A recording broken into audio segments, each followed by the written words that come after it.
Mitaki e tau menausi. Let us praise God. Mitaki e tau menausi.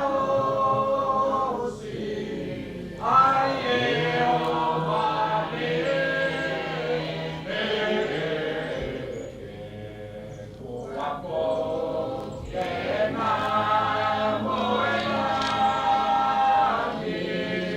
Moela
not on. Whalawhai atu. Kia mtoro si tō kapsinga me tō mamatua kua riwa e tō tōru ke whireweia. Kia whiawhinei, pesini kua longalonga whānu tō tamare kua, e ha maua leo taonga ia whiawhinei. Kua pihia ni he tau masini nā kaila puto ia ka hae e loto matala ke tau se atu he ha tau tōra leo taonga ka koe whakau e he matua he langi hana takitaki mnuina a tau tōru a silio a tau tōru whireweia koe aho ke ua whuruma fitu aki koe tau whakahiko he mahina September. Mamna ki au ka maloloa am tōru mo e moa ham tōru a tau kaia whiawhi. Ke am tōru ki Niue whakalawhai atu mo e ha tau tōru tō kapsinga ki Auckland New Zealand whakalawhai atu. Anei ha tau tōru a tau walatala iki ke lata ia mua whiawhinei whakamua tō tamaiei ha tau tōru tua ko viriamu whaama viriamu i Auckland New Zealand. Whakalawhalahi atu, hanei e tau tāra tutupu ha tau tōru ke lata mai aho nei, mai he motu nei ka New Zealandi, tau atu Pasifika, ki hia mai lalolangi. Kua o moi toa i he whakatawhono he motu nei ka New Zealandi, e tau mawehianga mahuinga whou, hawhai whakatawhono mai motu po ke tau diplomatic relations, e tau se he tau motu atu runga Kuki Ailani, whalataha mai motu ko Niue, mai motu ko Amerika. Koe whono US Pacific Summit, ne pakahoko e aho mofua he whaitapu nei, e pehe presidenti ha Amerika ko Joe Biden ki lunga he whono anga nā, kua talitonu e Amerika e tau tutua anga he tau motu nā Niua, koe tau sovereign and independent states. Ne pehe foki e United States Embassy ke motu nei ko New Zealand, kua histori tuai e tau mawehe anga nā.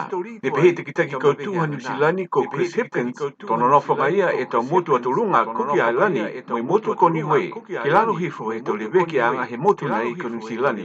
Ui mai foki a Chris Hipkins, ke he mai e tau puhalanga hua he motu ko Amerika, anga awai ke tau whakamaua anga he tau mawehe anga pēnā, mo tau motu nā Niua, kai mai longa anga ia e motu ko Amerika, e tau whakwitu i anga mau hala ua nā,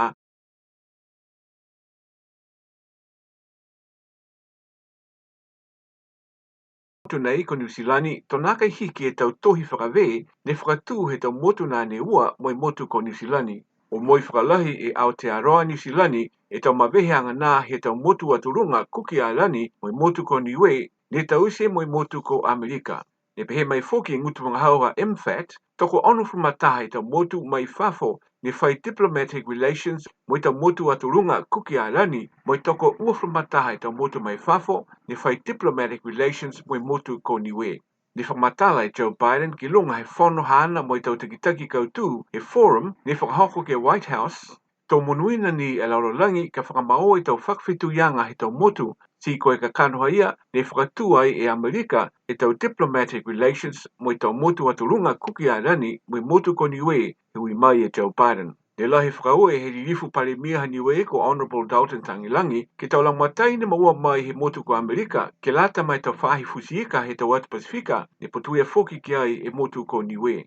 Ke tau tala mai he tau whaahi politika he motu nei, ko tahe whakaholo anga whakise manatu po ke tala noa, ne whakahoko malau toru ne lari ke maua e nofua eke pole ke maanga ko mana he tau bili eke pole ka whakahoko he mahina ke topa he tau nei, ne putuia foki e maanga ko pole rua mai maanga ko mana.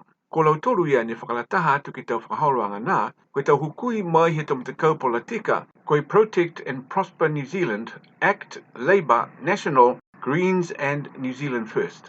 Mangahu ne huhu atu ke lau toru, koe hingoe mena lahi ne whai tau whudurui mai tau tangata he maanga, pehe a Barbara Edmonds mai he mtakau halepa, koe maua anga he tau kaina mononofo e tau tangata, kai nā kai tari tonu e hukui ha national ko Francis Hughes, e tau manatu nā ha Edmonds. Ne pehe foki e hukui he mtakau ha Protect and Prosper New Zealand ko Kushpa Gaba, ko lata ni ke whakatū e tau puhala mo maua ki e tonga hua ke lata mai tau tangata he maanga.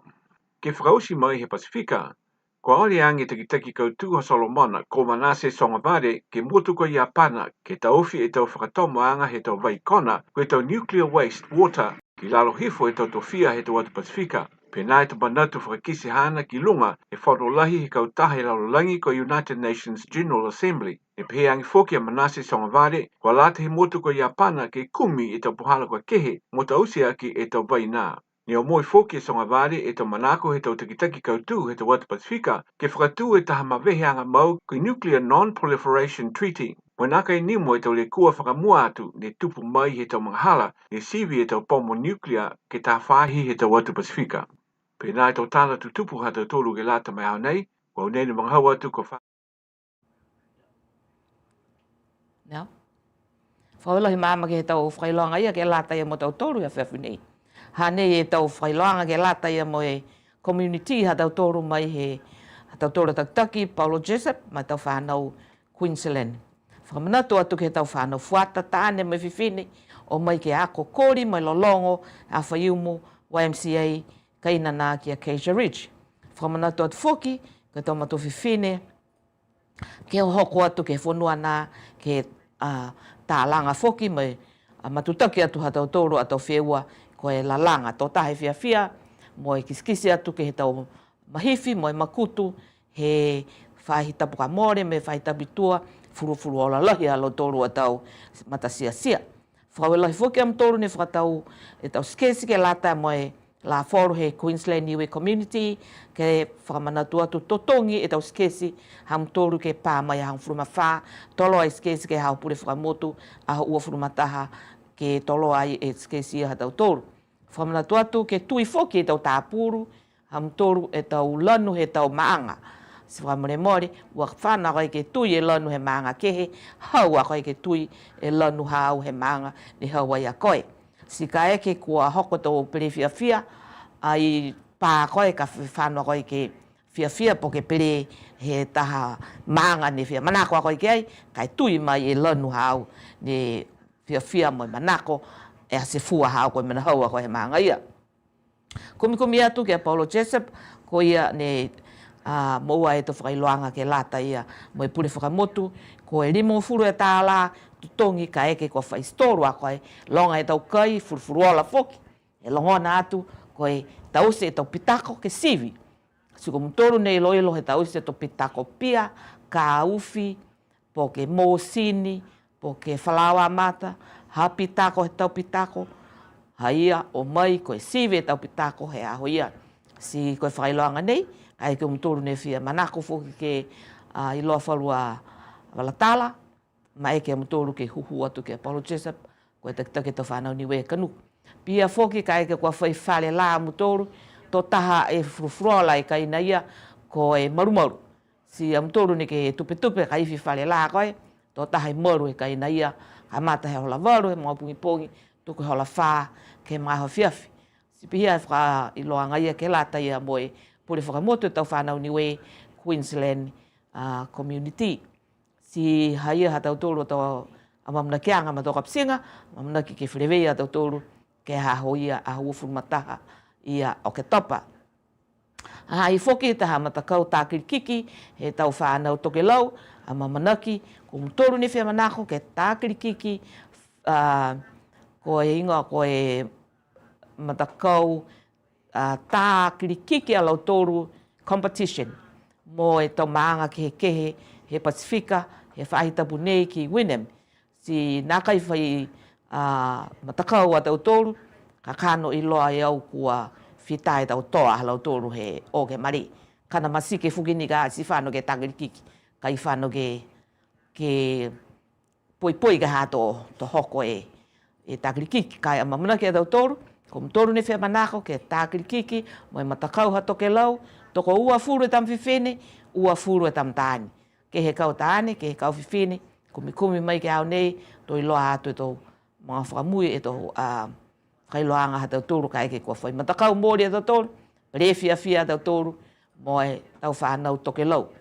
Si haia ha tau toru tau whailoanga i kiki ke lātai mo e a whiawhine matakapisinga, ka mamnaki e tau toru, tau whireweia mo e tau whanau ha tau toru, mai he maanga ko mai i Niue, whamre mori. Mai i Niue, ko lau toru ne o mai ai whono ke mga aho nei ki taone nā ha tau toru. Ka mamanaki mai, tō mai a lau toru ke whailoa atu whoki e tau whakaalofa mai i a Albert he kesi, whakaalofa atu mapati, malolo na kakoi a whiawhinei.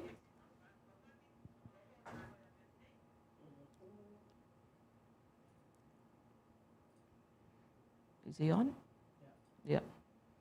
Tuata mai o ne mapati ke tu tala mai ke hakoi ke Whiriweia a tau toru a lewa fo ke a manaki ke Whiriweia he Pasifika ko Apia ni e longa whanau tau he wharinga hua nei. Whalo whātu. Can you hear us?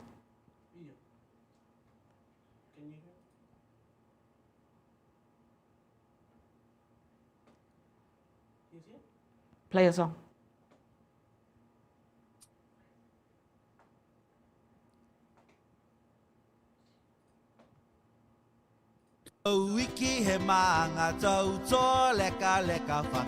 Is Catherine on?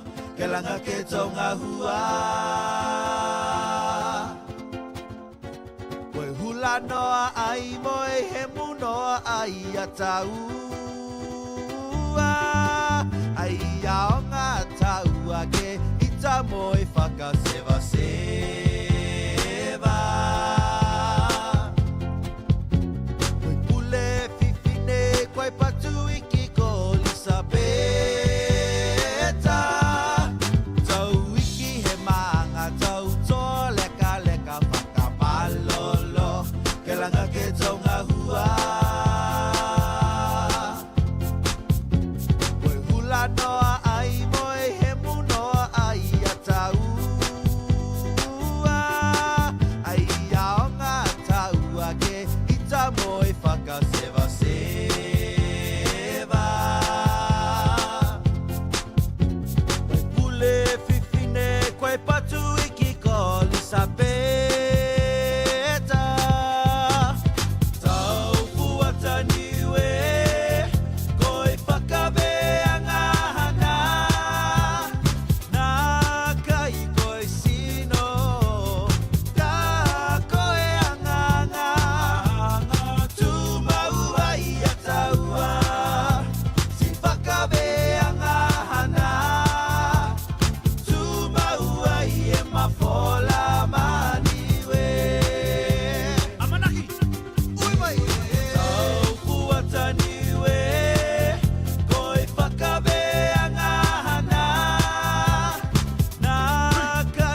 It's looking at to the walls. Ko whea kai, longana na kai?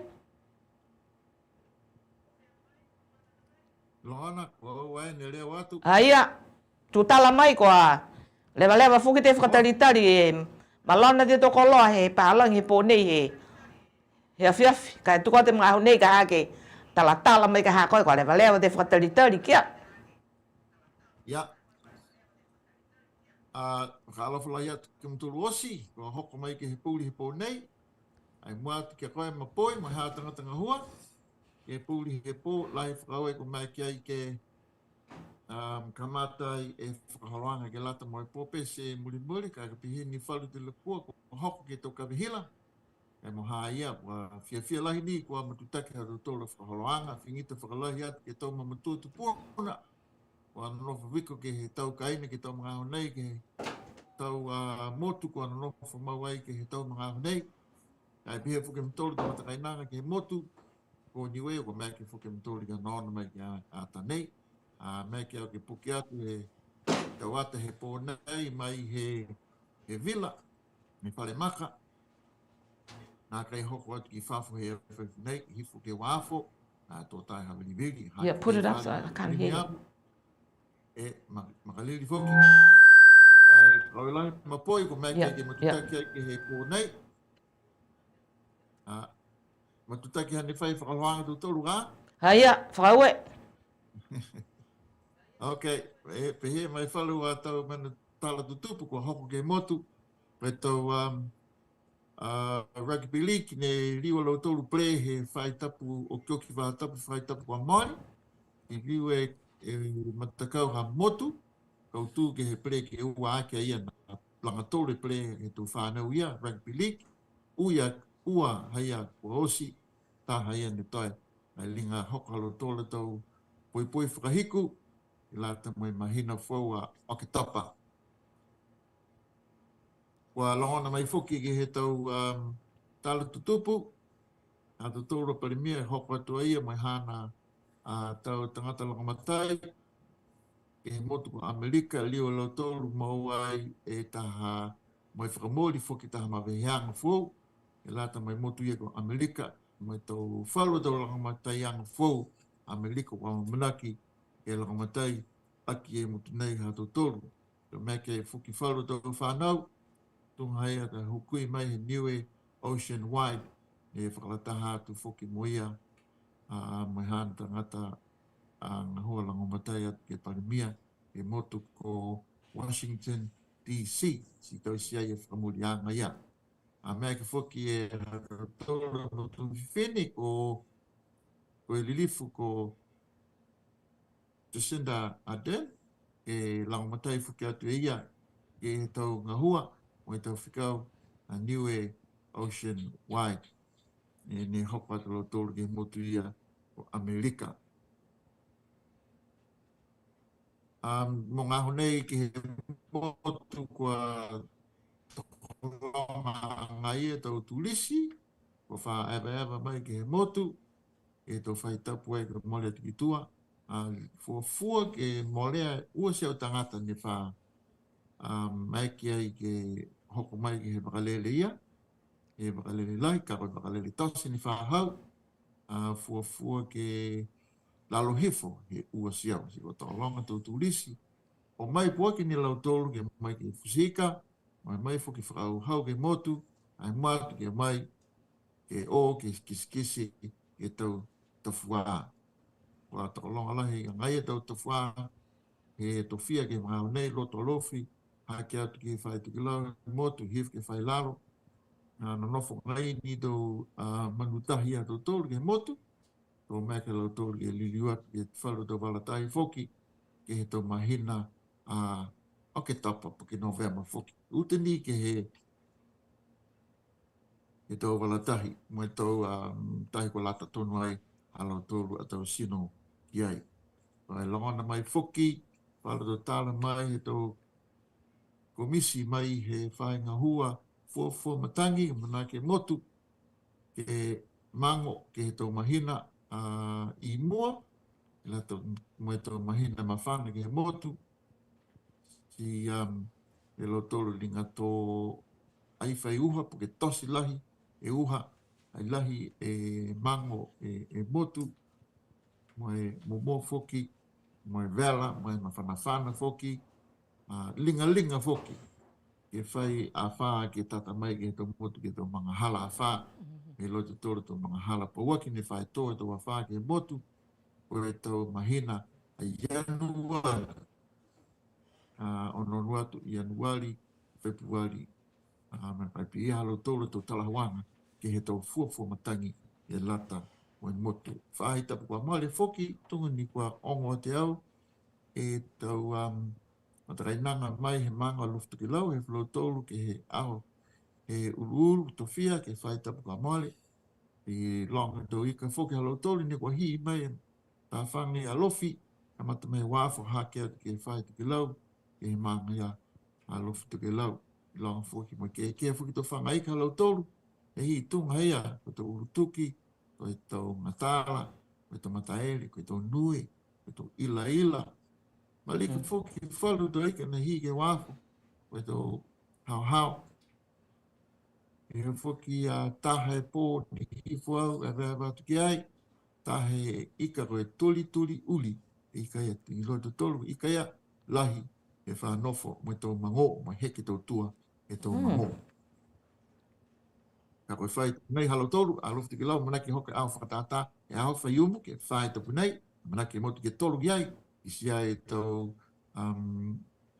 koe whunua, ai bea whoki tau ngahua lema tau mantupi whine, tau talatalai tau mamutua tāne, tau koli ke heke whoki, tau kai ke heke mai manongi, e whakafua, e lata mo e aho whai umu. Koe mua mai whoki tau whalu tau wala, a tala tutupu ke motu ke toko ue whanau, ne o mai he mutu nā hau mo poi, o mai lo tolu e tau whuata he University of Queensland, ko tau whanau nei, kua tau tū ni halo tolu tau aonga, University of Queensland i Brisbane, ni hoko mai a laua ke motu, taha ia ni ngahua ke whahi education, ke whahi whakaako, taha ia ni ngahua ke he whahi environment, ke whahi takatakai motu aia, e tau whanau ia, o mai tolu ke moa e whalu tau talawanga, po ke whalu tau kumianga, a laua, e tau whainga hoa ia, linga fuafua, ke tolu mahina, ke nanof ke motu, tau liliu atu ke motu, o Australia, i Brisbane. Rosi tau whalu tau tala ke motu, tunga e whai tau pamali, foki ni hoko ai, e aho e tofia, a loftu ki lau, mua atu ke tau waka, aho ia, au flaile, tau waka me tau posi, ni o atu foki lau tolu ke tofia, tahe tamfuata, mai he manga wa haku pua tua, fusia ia ue haku, mai he matakau Pasifika, Kalaoni, Kalawan, ua hana haku ni fusi ha hoia, si kua whiwhia lahi ni aia o mai ke koutu aia ke tau fusi. Longa fuki tau ika ke ni fusi fuki a hoi tau whakula, ai malika fuki tae pele lafa, ni kua fusi tae tau whata mai he manga o awa sele. Ai fusi mai ni e lo tolu do eka, halo tolu do awa eka, ta mai fua moia ke he whale tolo he manga, alofi toki lau fua lo tolu, e tau tangata ngahua VC, tau matakau ngahua take maanga, e tau ika ia halo tolu, e kua fusi, o i hi mai e uru. Ai pia whalu tau tala kuku ma poi, hoko ke motu, a manaki whaia mo tolu, e he tau kai fia, ma tau kai lola a whai umu, koe mahina whautunga kua ongo te au, mahina o ke tapa ke hoko ai e puli motu, tau hoko ia whakatata a vasele, tau hoko mai ke puli motu, ki hoko ai foki e aho whakatata he motu, e whahi tapu ia, linga hongo furu mawaru haia, aho hongo furu mawaru ia o ke tapa, ki hoko me au fusimasini, au mahiva, au ke tapa, ki whanua ia, ne tū ai ke whale whonu whau, ki halamahanga, whai tapu haki moia, o atu whai ane whai, ke whai lunga ki he motu, e maanga o talau ururau tā, hoko lau tolu a ao whakatata. Rosia ki mahina, uto whia ki tapa, ke aho ke whakamana kai a hoi a ho pene a mina. A bihe a whalu tau talo mai ke ki lafi ke he pō, mai ke ki lua ke atu ki a koe mapoi, e la tai mahao tau whakahoroanga, e la tu mai pō nei. Manake ke tuka atu tau ui whakalofa lai atu, ke mtoro osi, wa nono mai, moe whanongonongo mai ke he pūre he pō. Koe huhua whakakuha, koe rewa mau monoka ha ke whaka ke whakakia mai oa au te whakamori. Sia iriu mai, ka koe ki sia atu ke motu, koe pehea koe tō tahe longa tau ika he motu ka koe, ki sia atu ka ha koe kue ika koe pā te whare kai nā i whei wash away, koe i te whai ika ka niue. Oi, koe haia tau mga hoka whia kai tō eka koe kai tai. Koe a hoi ni te koe ngāru tō eka, koe liu tai e kai tō eka. Launga tō pāla, ke tō whangai koe liu tō whari hawhangi foki, koe tōro e tō tangata takoronga. I watu mai ke kai tō eka, ke makone tō manawa. Ia. Tō riri o tau ka hake mawehe moa whamui, kai taha mai lolongo nei, whakawhia ke lau tōru nei ni koa. Ono mai he Facebook, a tau tōru. He awhiawhi, Susana hukui, whakalawhalai atu, whakaue whawhireweia mai ke hatau tōru a reo taongo.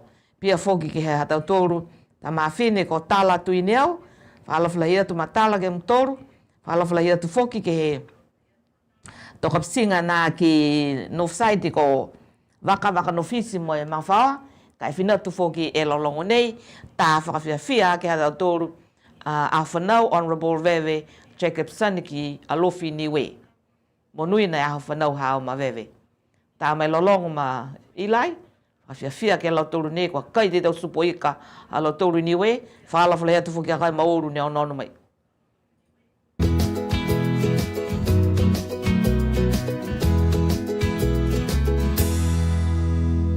Aku tamatua tō whāwale mai, he whaki, na aku tā pulu, kai ununi ka hase, koe mamatua, koe whanua ki mapoa nei.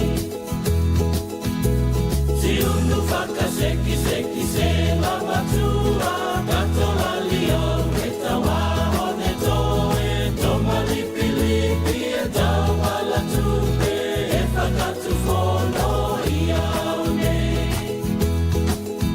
Ala lama tama sema, masike koe la atua hake. Koe kulu matangi mai, e momo pongi, kai mohe anga ia koe. Ala lama tama sema, masike koe la atua hake. Koe kulu matangi mai, e momo pongi, kai mohe anga ia koe. Aku tamatua tō whāwale mai, he whaki, mahaku tā pulu, kai unu nei ka hase, koe mamatua, koe whanua ki mapoa nei. Si unu whakaseki se mamatua, katora liau, e tawa hone toe, toma lipi e tawa la tupe, e whakatu whono i au nei.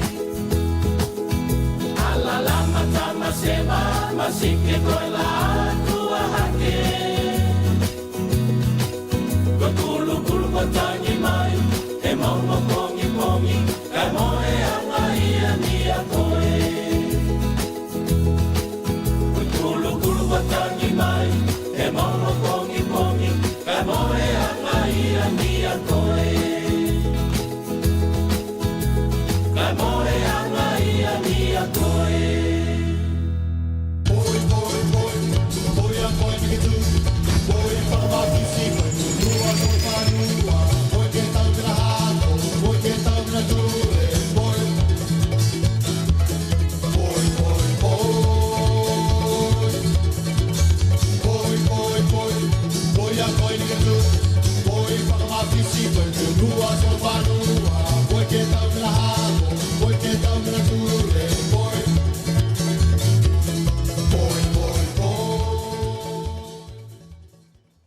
Whalawhalai atu, kefi ko whea koe. Sian? Yeah, pakalawhalai atu poi. Ei, manuine afi, ko au sina kai tina tawa? Nā kai ela kamata hawhi mola hola fitu. Oi, ko suka sei tiga ha? Yeah, it's a dinner meeting, so I can be late. Nege mu de kai ha ka tamai e foi free course me ha tawa si to mu ya kai to ta afi fa welahi ha ko talia mai ke hau he ha ta toro proklama he afi nei tu ko te mai nei ke tu tala mai a koe tala hau hingoa mo e hawa ham toru a o maianga ke lata ia mo tau hua ham toru ke he motu nei. Pakawe, pakalawhalai atu ma poi mo ke mutolu osi ne whanongono mai, mo e ono mai. Ko Catherine I tuata papani. Hau au he motu niue, ke he motu nei, ki matakawi nei ko Brisbane.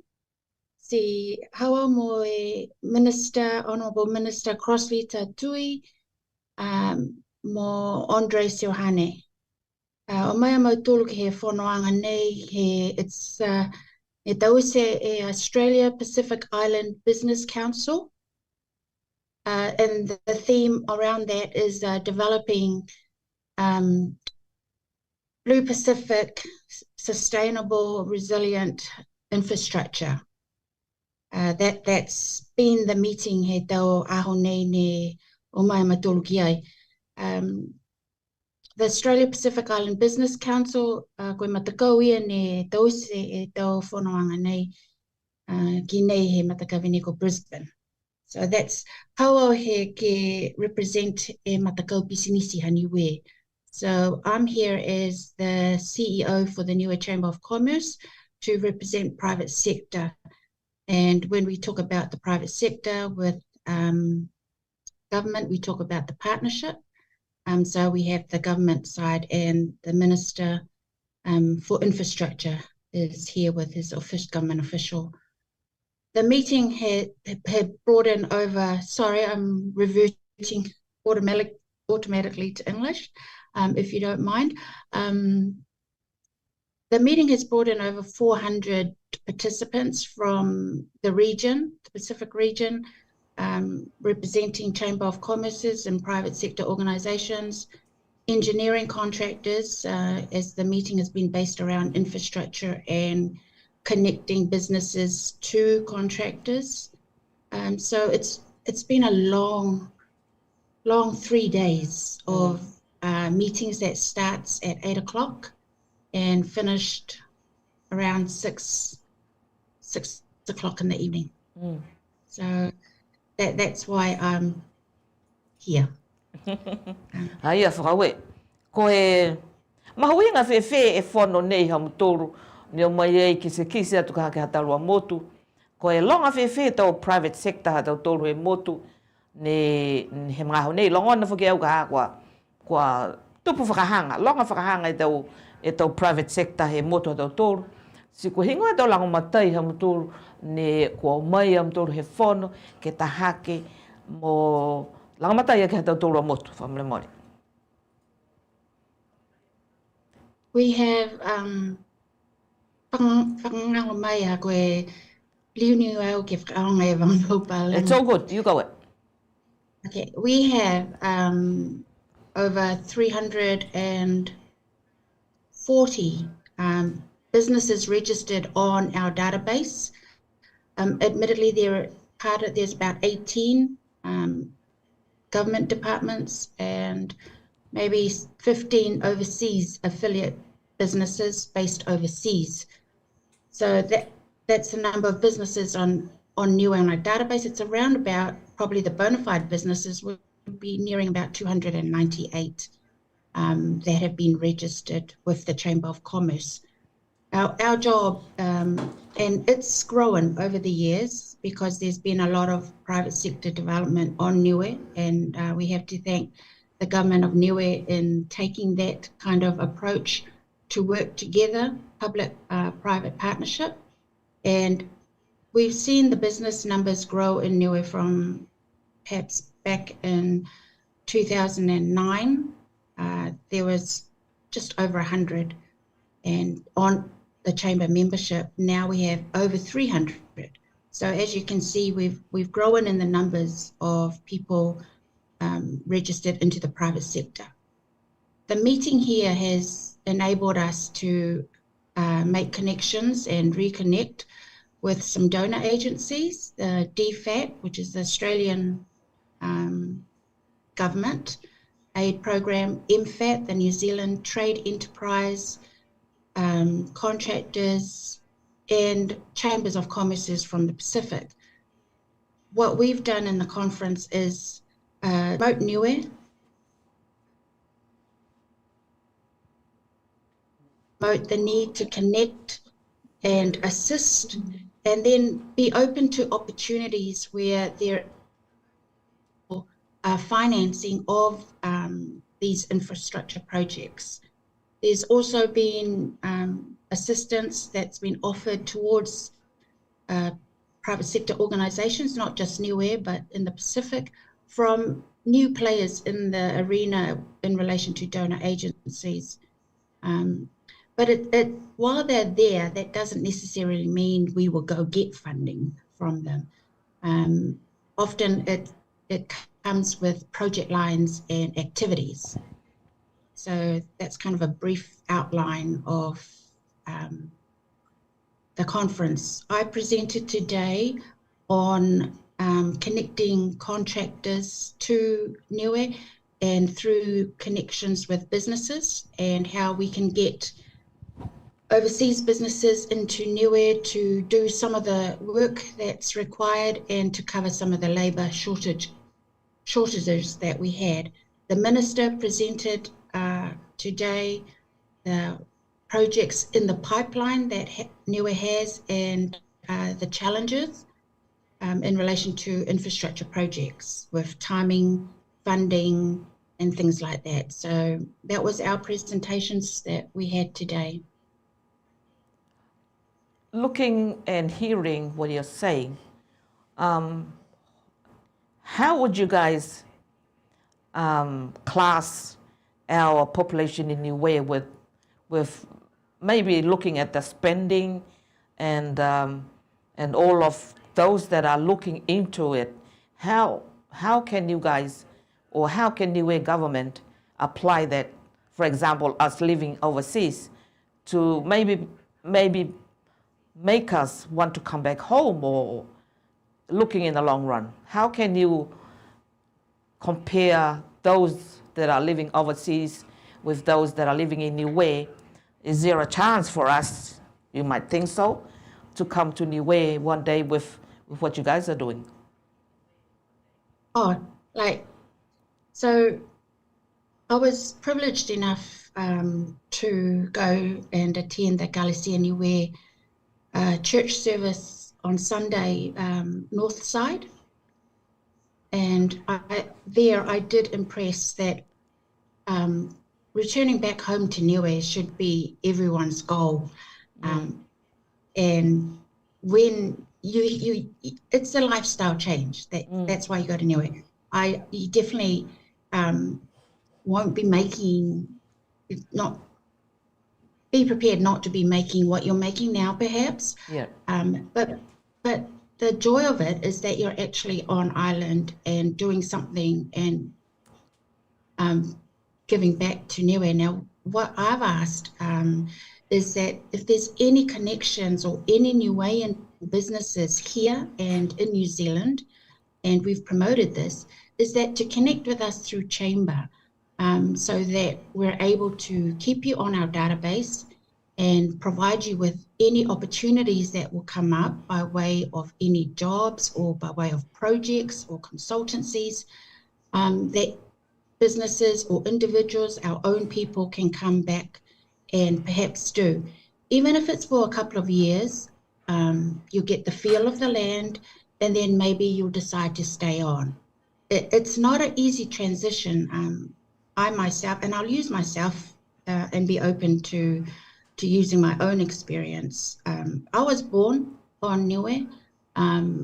My parents, Reverend Tom Ituata and Akele, they left to go to New Zealand when I was very young, left me with my grandparents, e Tuata and Moale. And I grew up on Niue up to primary, year 2 maybe. Then I always say I got extracted out and joined my parents in New Zealand, and then was educated in New Zealand, in Wellington, worked in New Zealand, and then worked overseas in Samoa for 12 years. I got the opportunity through to take up a role in Niue, which was at the Niue Development Bank as the 2IC and company accountant for the Development Bank. So that's how I got back to Niue in 2005. And it was a 2-year contract. And after that contract had finished, I decided to stay on a localized salary package. So that move was my decision. Wasn't an easy move, but it has been a really great. It wasn't an easy move, but it was the best move I've made in my life. And I wouldn't actually look back and go anywhere else or live anywhere else but on island. So I hope that to impress on people, when you get on island, you got to make your opportunities, take the opportunities, see the opportunities that are available. And there are people to help. If you want to start up a business, of course, our Niue Chamber of Commerce, we're there to help, look at the opportunities by way of business that you might want to set up. And perhaps even if you did set up a business in Niue, you could still link it back to where you are based at in Australia and have that opportunity to commute back and forth, but support. So I did say, if you do want to look and connect back to Niue and stay informed through the private sector side, and which links into opportunities in government, join Chamber of Commerce. It's only like $50 a year, and that gives you an opportunity to keep in contact and know the events. I think Albert alluded to all our events that are happening at the moment on island that are going to happen in the weekend, the show days, there's Constitution coming up, and there's always something that our Niueans, our diaspora there in both Australia, New Zealand, and everywhere else in the world can actually contribute.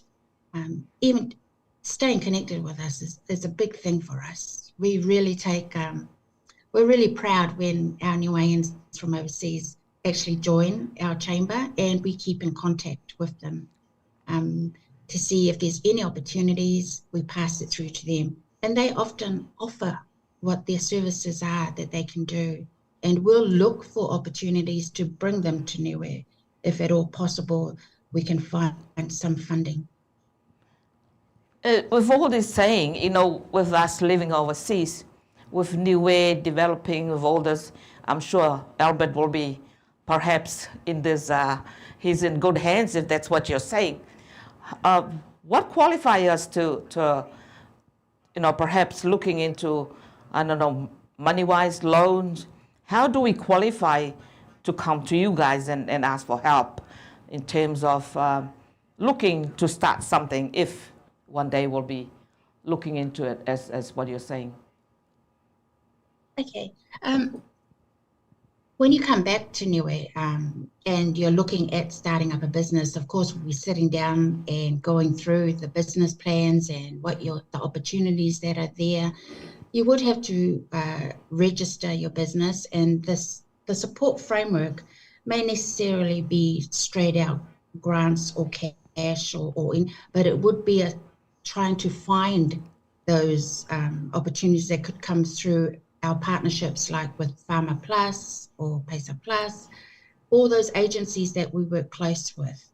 There's also assistance that we're trying to work through with potentially the Australia Pacific Island Business Council and any other agencies that we know in New Zealand, to link our Niuean people in a way that the transition to back home could be a lot easier.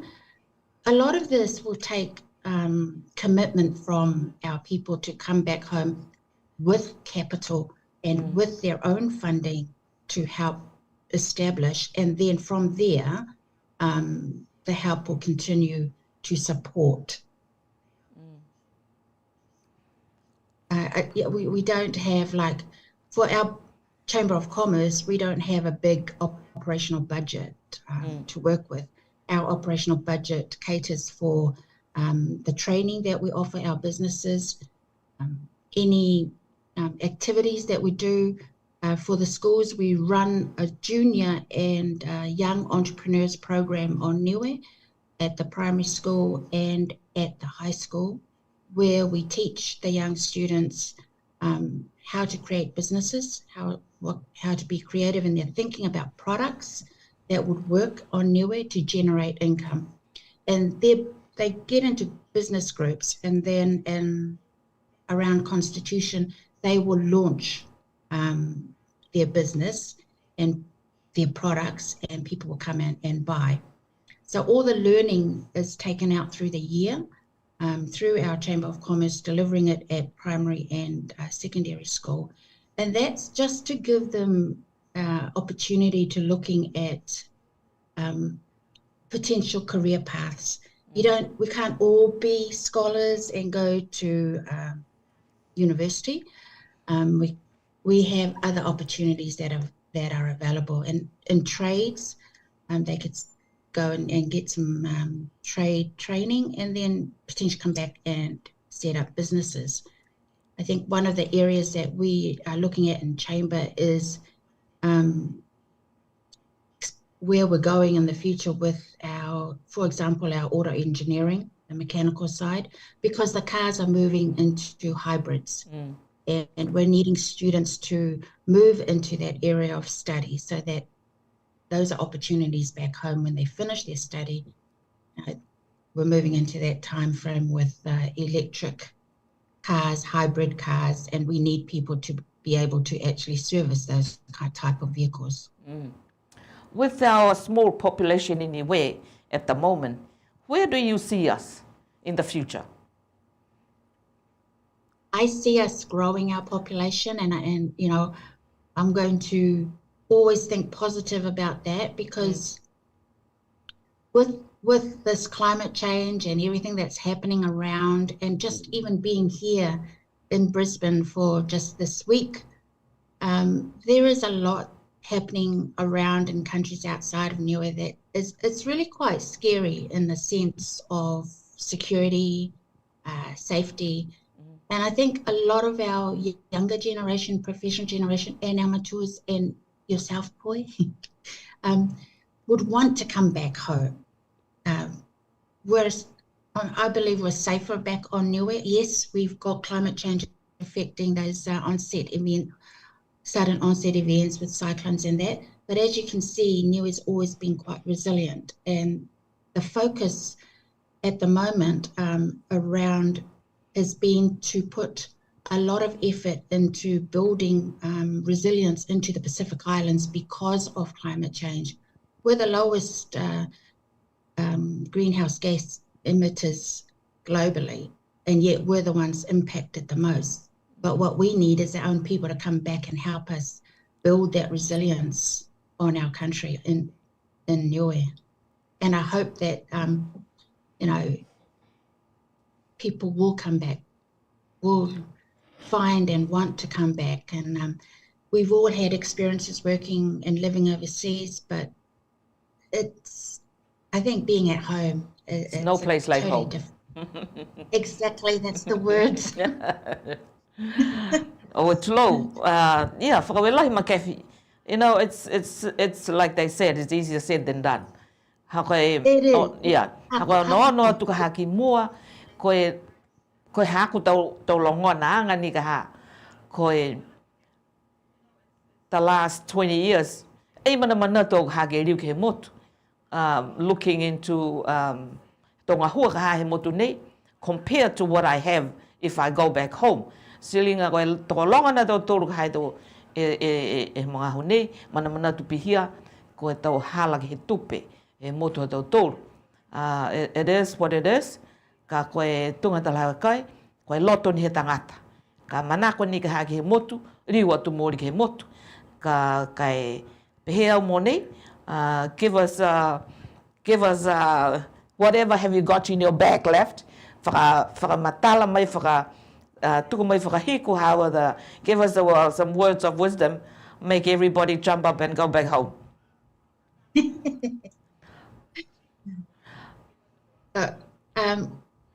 All I can say is, niue koe motu mōri ha mutolu. So the thing is, I think if we all took the path of staying or moving to New Zealand, Australia, and the wider world, we wouldn't have a place called Niue. We wouldn't be able to call ourselves Niueans because literally there would be no one on island. So for those of us that stay on island, we allow and ensure that we have that identity maintained, and we can keep all of us connected as Niueans. And I think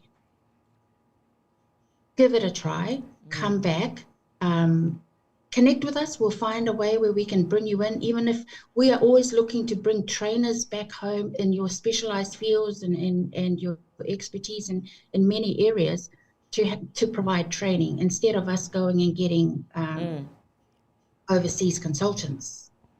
So it's a lifestyle change, but it would be a change that would be worth doing.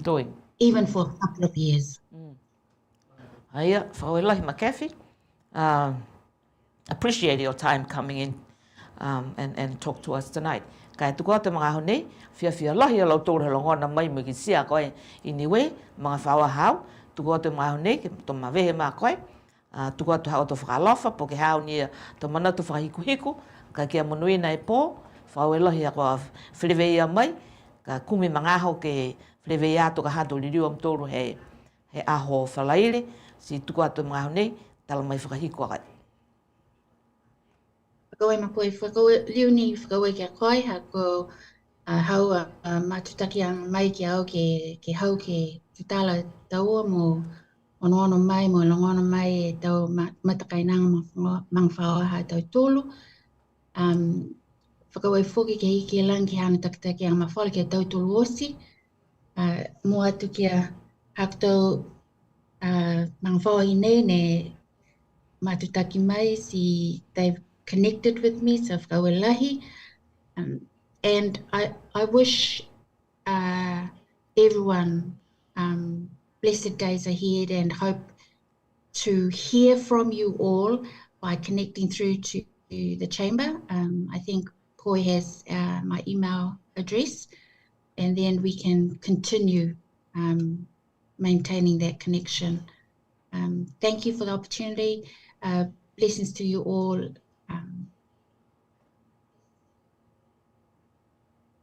Thank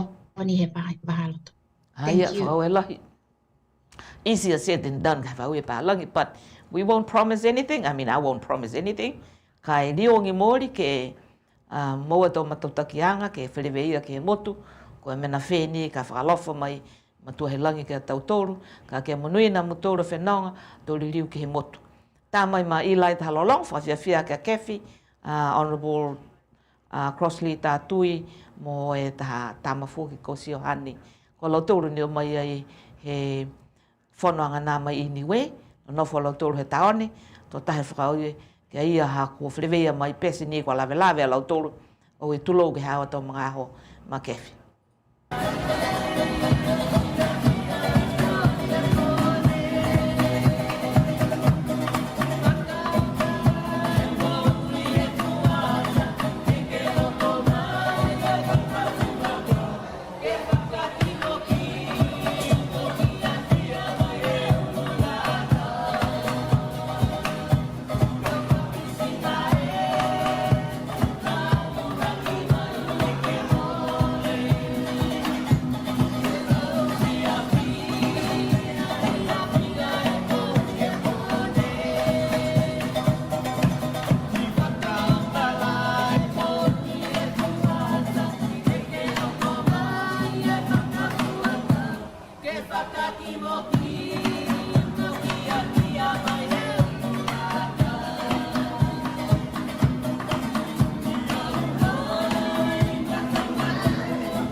Rola mo mori lo longo ia ko e climate change da tolu he motu ko to taha mga hone longon kisia to hiki ki whano.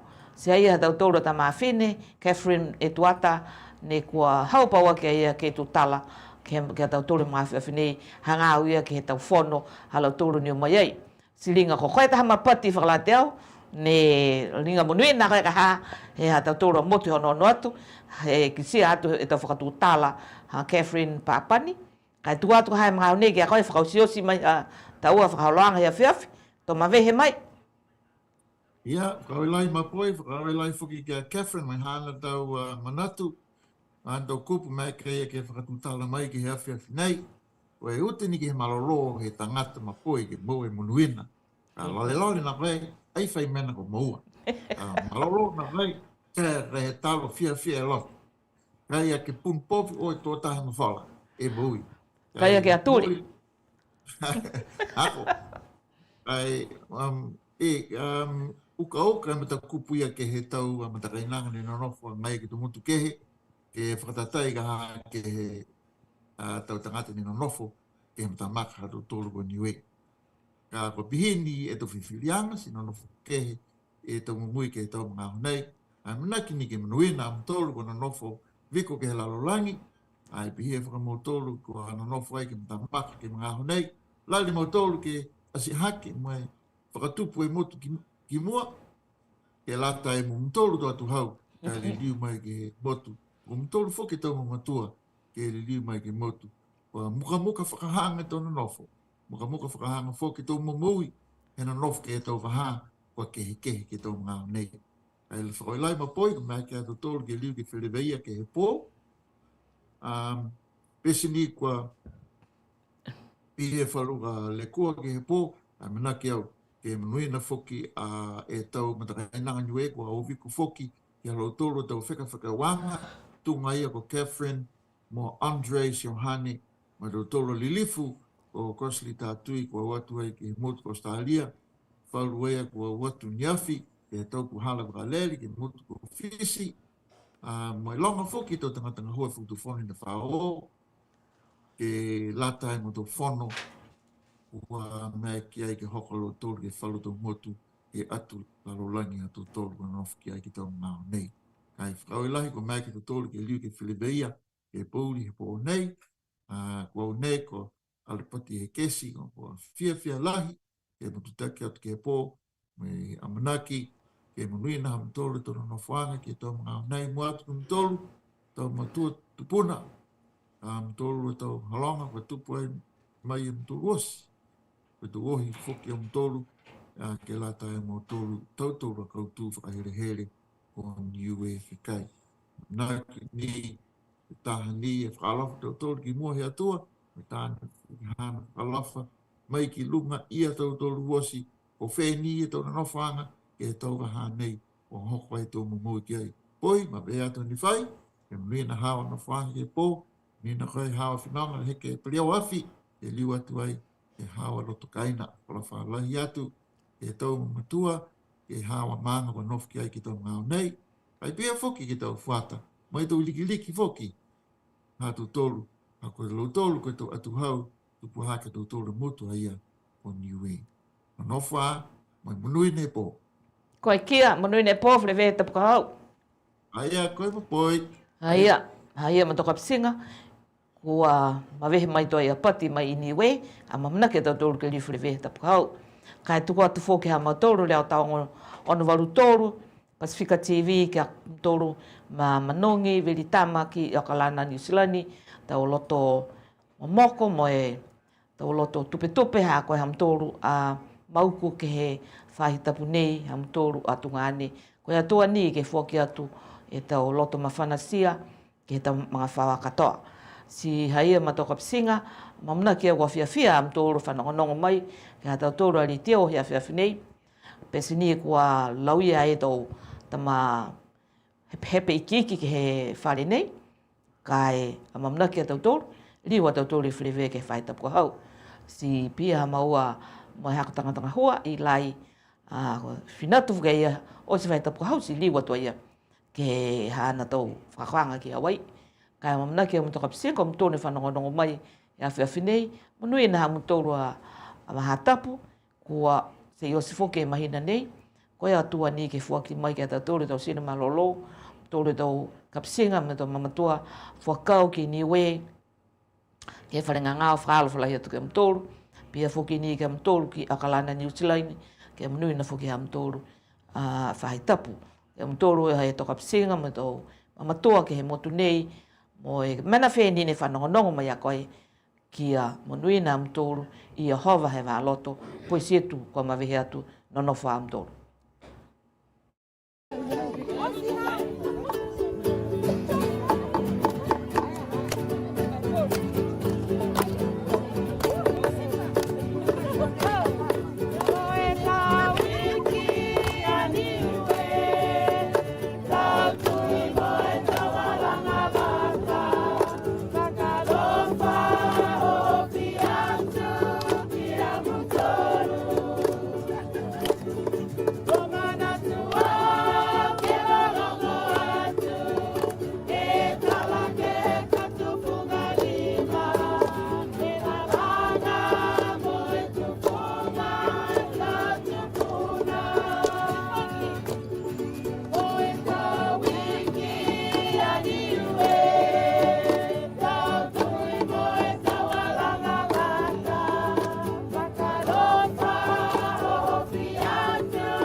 Bye.